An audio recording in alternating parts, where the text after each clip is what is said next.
No one's been affected. Yes, no worries. Leave the rest to me.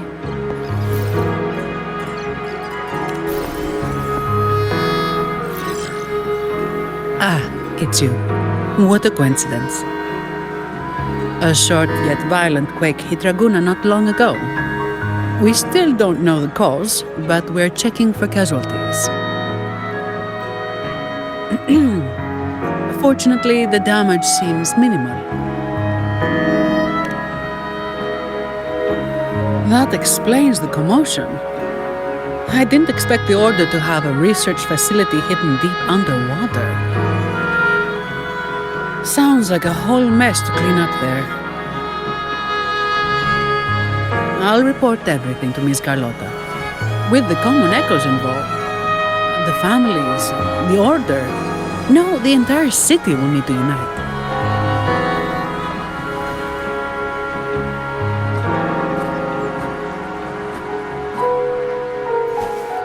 Thank you for bringing this information to us.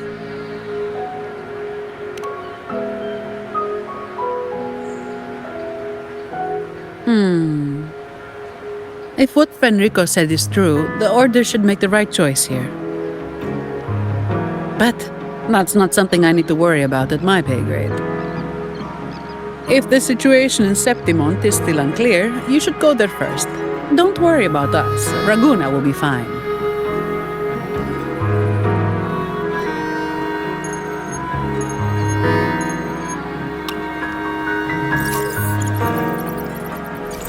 Finally. We've been trying to reach you, but we kept losing the connection. Are you all right? You couldn't reach me? Must have been due to the chaotic frequencies at the seabed. Relax. I'm fine.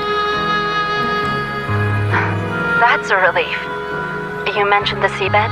Have you discovered anything?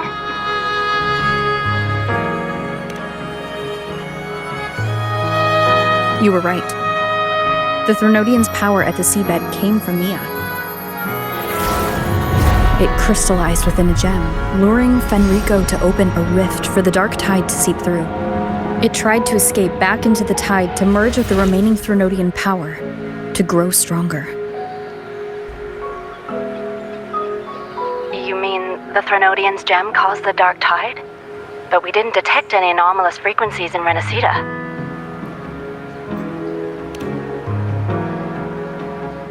That's strange. The dark tide at the seabed. It's different from what I've seen before. In Ragusa, it always came from the sky. Could you describe the dark tide you encountered in more detail?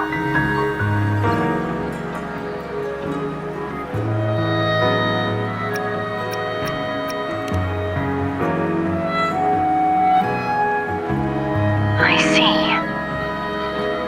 I'll need some time to think it through. Sure. I'm heading to Septimont to follow the clues Fenrico left behind. Please take care of yourself. We'll keep you updated with any developments.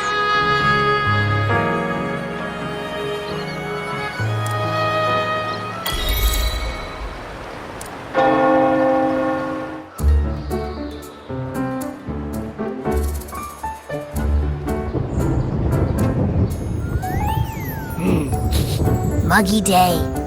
Sky's gloomy, air's all wet. Oh, man! At least let me finish my sentence. Ugh. Ugh. Cold, cold, cold.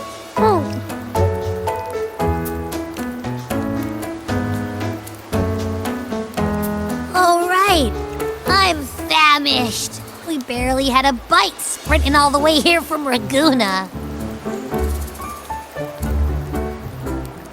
Whoa! Pinch me! This is a feast and a half!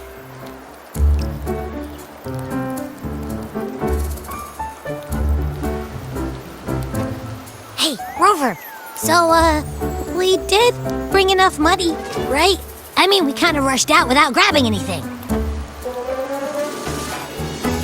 Oh, that. Don't worry, money's not an issue. Augusta made sure we're covered. All our food and lodging here in Septimont is billed straight to the F4's palace. But I think the owner might have overdone it a little. Ha! Better get used to it. You're the champ of the Great Aegon. And you know me. If food's on offer, I'll be a scoffer. Yeah, no leftovers, guaranteed.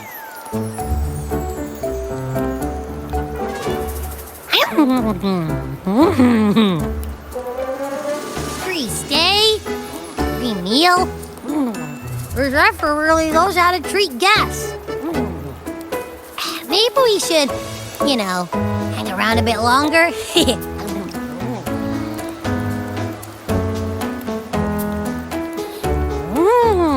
This smells amazing!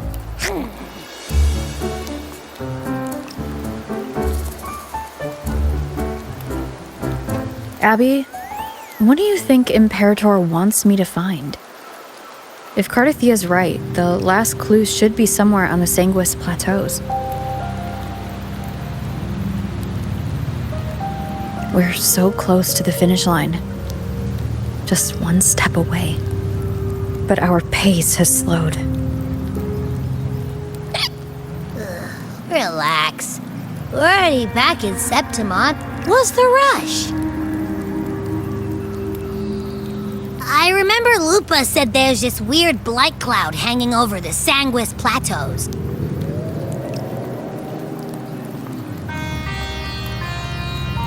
And when the high tide, or whatever, rolls around, all the gladiators go there to hunt tacit discords. Wait, is the high tide coming up soon? The After's invite did say something about a big hunt. Huh, that reminds me. Aren't we supposed to meet her today?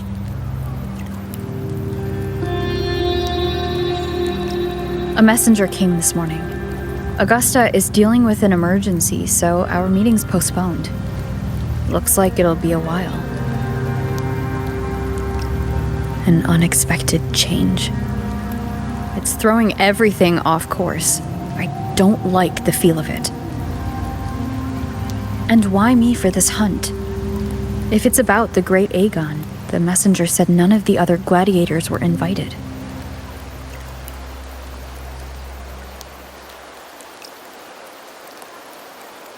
Who knows?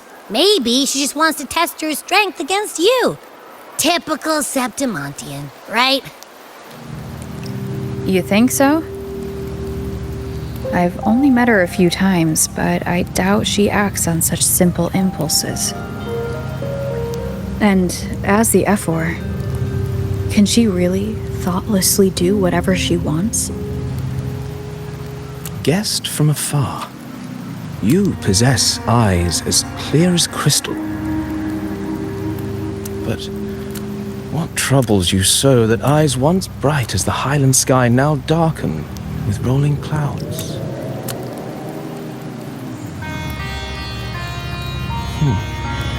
A warrior who walks the blade's edge does not falter over trifles. The clouds, if I may guess, are cast from the throne. At the peak of Capitolini Hill, beneath the pale walls of the Ephes Palace, secrets lie buried.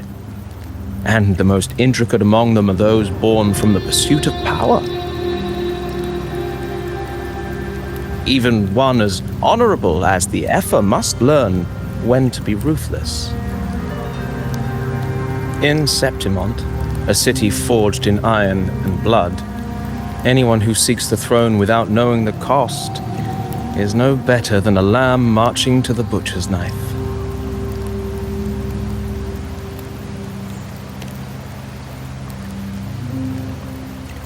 I am Nestor, a traveling poet.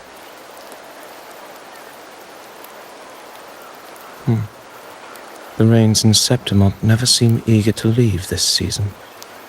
So then.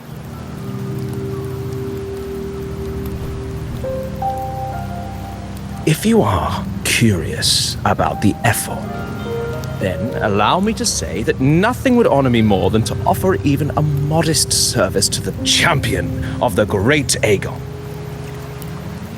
Wait, how do you know she's the champion? And all that stuff about the F4, too? Huh? Your eyes. Were we talking too loud? To see and to hear are but two of the many ways to perceive. Trusting the senses is a habit, a natural expedience, but not the only option. Truth be told, I've been gathering inspiration for my next epic, and its protagonist is none other than Augusta, the Ephor of Septimont. That's why I speak of her with some familiarity.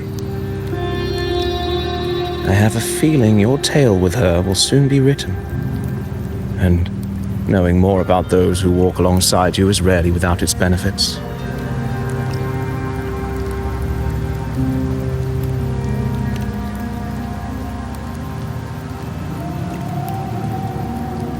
Augusta, a girl of humble birth, a resonator of modest talent, a commoner without noble patronage, and yet, from the den of wolves that is Septimont City, she rose and eventually claimed her place. Just like the burning sun was once a cloud of dust.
Fail enough times, and you might eventually succeed. Should we call it resilience? Or mere stubbornness? Or perhaps, for a girl who has lost everything, there was never a second option. She had no one to trust but herself, and naught but a blade to hold. And yet, as the first stanza of an epic, this is nothing extraordinary. Since the lament, across the scorched lands of Solaris, I've heard this story repeat itself, again and again. Greatness. Yes, our era has certainly seen it. But true greatness is never found on the first page of a story. Courage, glory, and honor. Such immortal virtues have been etched in tablet and stone. They are never forged overnight. Light as a thread, elusive as the wind, they weave themselves into every twist of fate, tangling with every insignificant choice we make. I don't know. It's just unbelievable. The Augusta he's talking about, and the F-word we saw in the arena. No way that they're the same person. A girl far from home, arriving in the city upon Capitolini Hill in pursuit of strength. No title, no status, no wealth.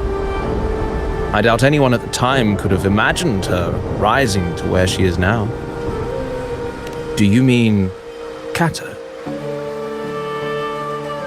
Do you believe Cato handed her that final victory on purpose, and that his scathing words were a test of her resolve?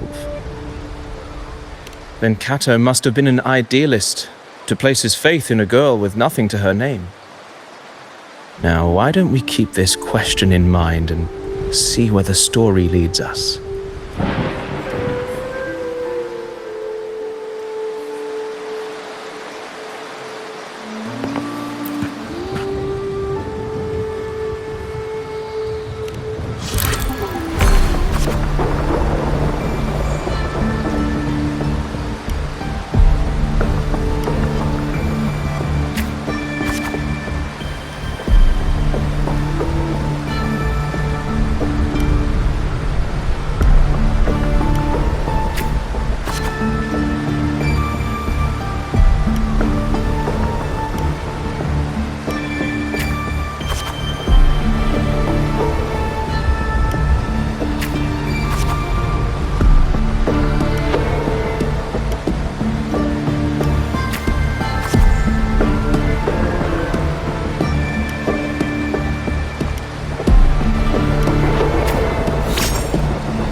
merely the rough shape of a short epic.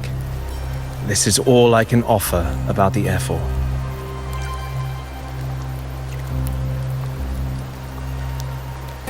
Now, as a listener, what do you make of my narration?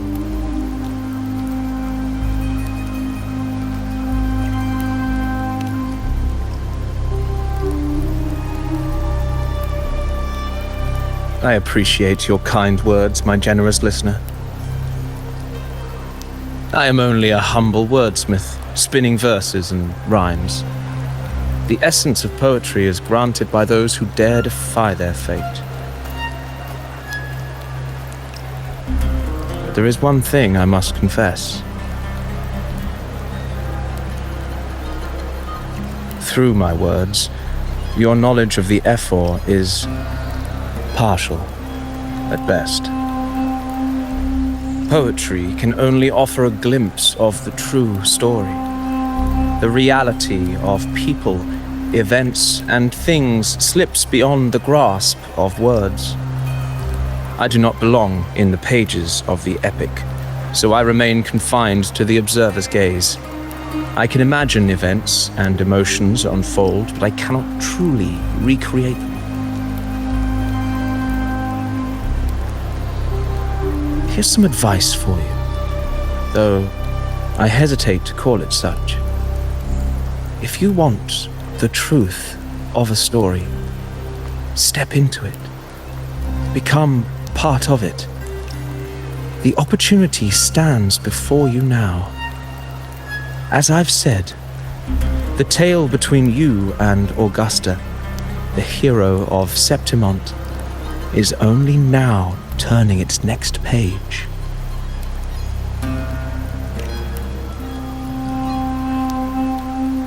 It's not difficult to see. Fate flows like the stars, tracing their course. Your destination is written in the steps you take.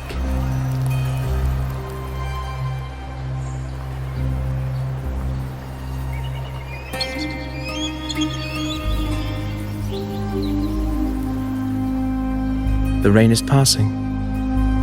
I hear it ceasing its symphony upon the earth. It is time for farewells.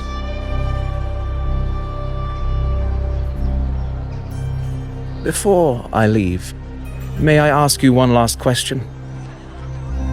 What is it that has lifted Augusta to the seat of power?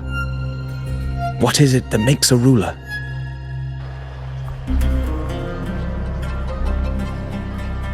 Well, I'd say strength. Let's be real. There's no way Augusta could have passed those trials without strength. Rover, what do you think?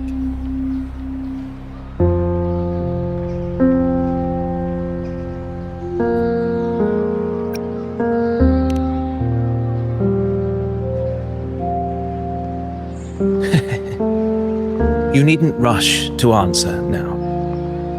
Keep it in mind as you continue your journey. When the final chapter is written, the answer will reveal itself.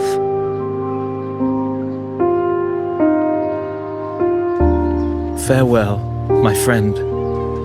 Our paths crossed by fate and by chance. Soon, after this brief encounter, everything about me will be gone with the wind. But you, your epic continues.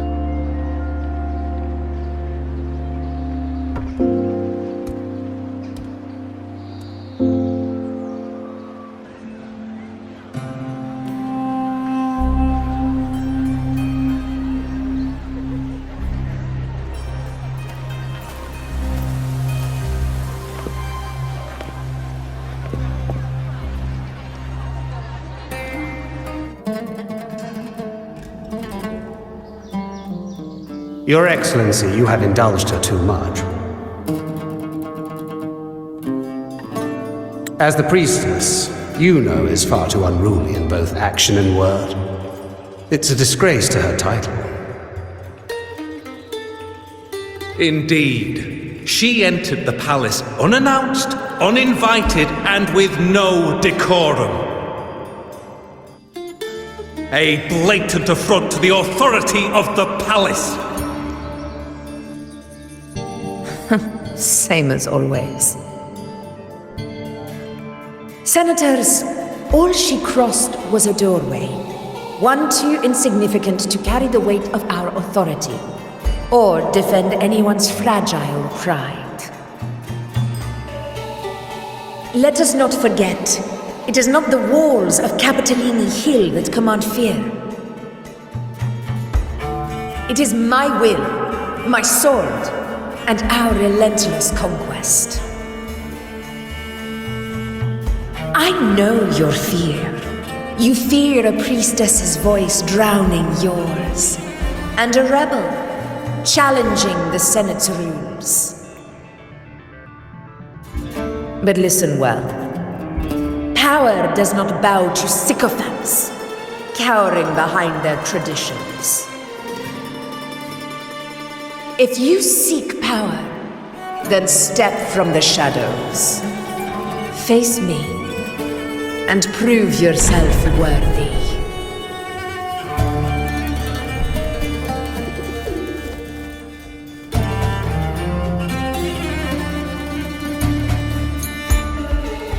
Took you long enough, Augusta. Handling the senators takes time. You know that. Well, to keep our esteemed priestess from waiting, maybe next time I'll just leave them to their own devices. I'll make sure they record every detail of your feat and relay it word for word to Grandmother Lilibet. Priestess Iuno, unruly behavior, left Tetragon Temple without permission and trespassed into the Ephor's palace. I wonder, who will lose it first? Lilibet or you? Let those old foxes report me all they want. If they step into the tetragon left foot first, I'll shoot the left. Right foot first, I'll shoot the right. Hey, I'm with you on that one. The Senate should be reminded now and then that the Tetragon's kindness is not a reason to take Priestess Yuno lightly.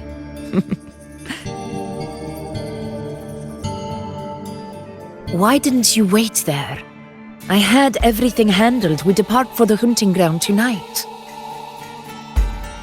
If anything changed, you could have reached me by my terminal. You didn't need to come all the way here. I want you free of duty until that day arrives. You're overthinking it, Augusta. I'm here to see that person. Grandmother Lilibet said her fate is one of unknowable void. Sounds intriguing enough to make time for.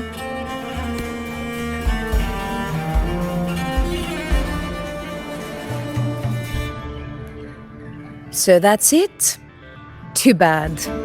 The ship from Laguna won't dock until tomorrow morning, and we'll be gone by then. Ugh, what a hassle. Patience, you know. The warrior has accepted the invitation. So, you'll have plenty of time to meet during the hunt.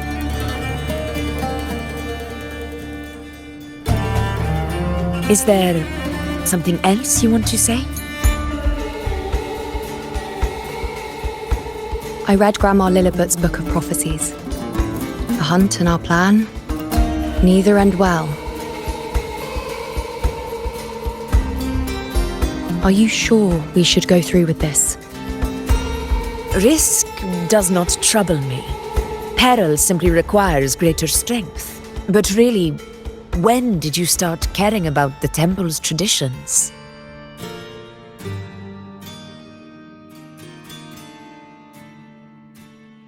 O ye faithless of Septimont, the divinity is enraged. Should your ruler defy their will again, doom shall be your fate.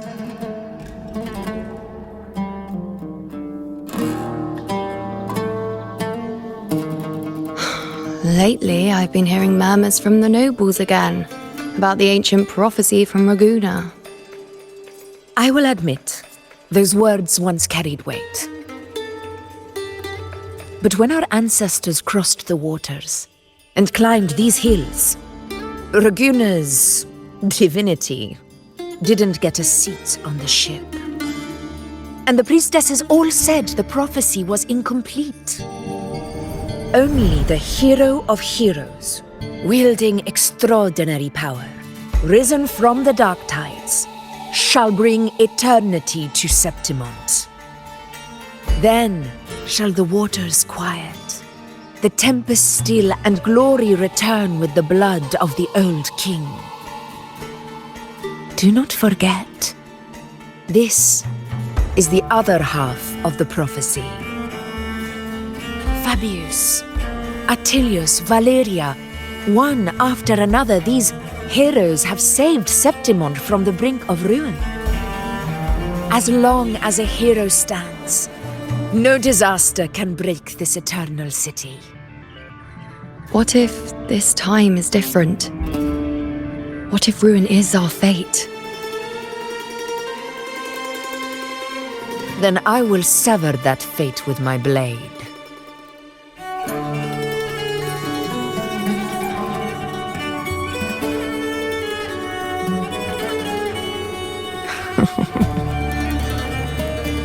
What's so amusing?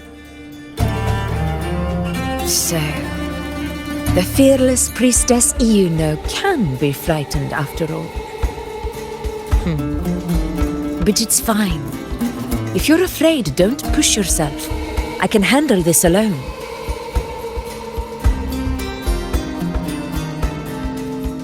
Most revered priestess, wait for me in the temple. I shall return victorious.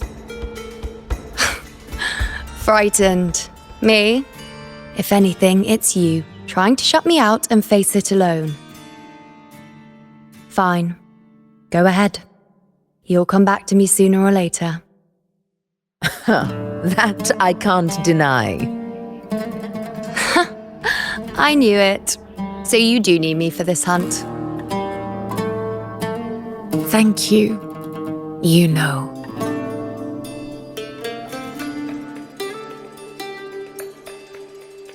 Why are you saying this?